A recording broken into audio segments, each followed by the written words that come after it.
All right. Good morning, Few Country. I'm ready to dye this rifle sling, and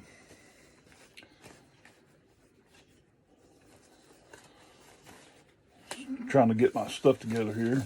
Put my gloves on.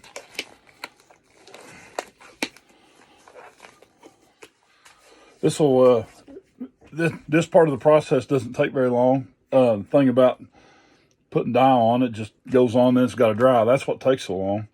And then later today we'll come back and I'll apply the antique, and I'll show you how we do that too. So I exclusively use Fiebing's Pro Dye, and I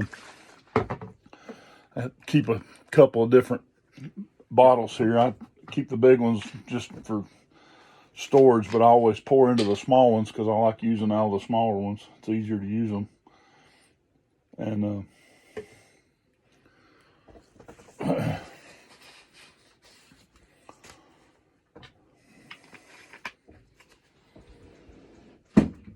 and then put them away. Put the big one away. But got a couple of things here. I like these cups that come on my laundry detergent. I just keep one in the laundry room all the time, and then as we buy new, I just always take the clean one and keep that and use it. And old T-shirts, and I've done some had done some other dark brown stuff here not long ago, and so I just kept everything laid out. I knew I had some other stuff coming up, and I've got more stuff that I'm going to be doing here before long. I just cut up some old T-shirts and make a rag out of it, and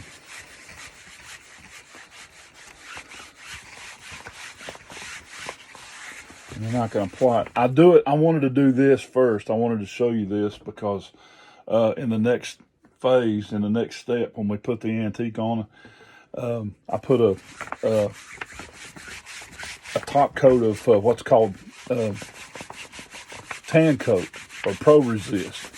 I use Pro Resist, and that Pro Resist goes on just like this. And if you can see how it highlights the high edges, it allows that antique to get down in those lighter colored areas, and that's what colors those lighter colored areas. But I am going to use a little bit of a brush here and try to get down into some of these areas right now. And it goes on dark, but it dries. Man, it dries pretty. This is some pretty leather dye. I really like this. And that's really all I need, is that right there. But I want to keep my rag handy because I'm going to use my little brush. And I don't want a whole lot on the brush. And this is like water. This dye, it's like water. So it's really, it's not like a gel or anything like that. I mean, it'll drip and it'll splash, and so what I want to do is I want to kind of go at it like that, and then go back and wipe that off. Get a little in here, wipe that right through there. It's real easy to get too much, and that's why I go back and wipe it and get the excess, wipe the excess off, so you can see it.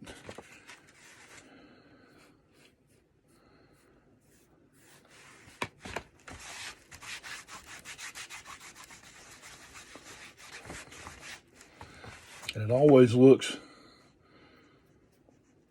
a little bit darker than what it really is.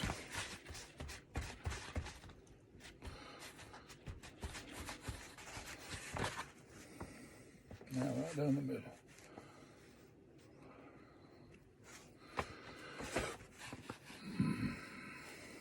I was going to pour it in that cup, but I decided not to. These small 1-inch brushes, they'll fit right down in that bottle.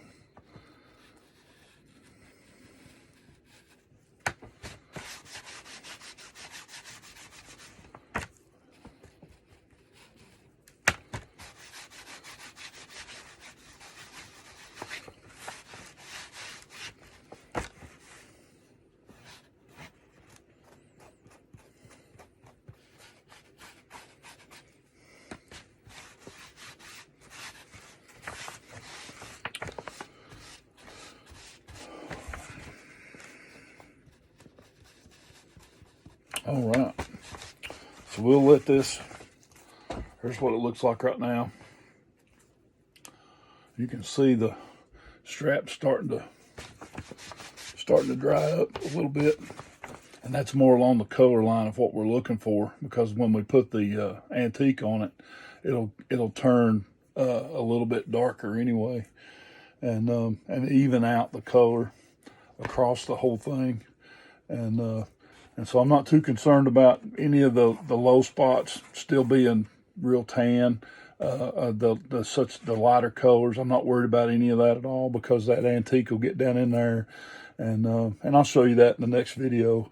But this is normal, and this is what they look like when we start moving that direction. It'll dry for a little while, and then I'll be back here just in a little bit. And so in the meantime, y'all have a good day, and it's Friday, Feud Country Friday. Y'all take care. We'll see you in a little bit.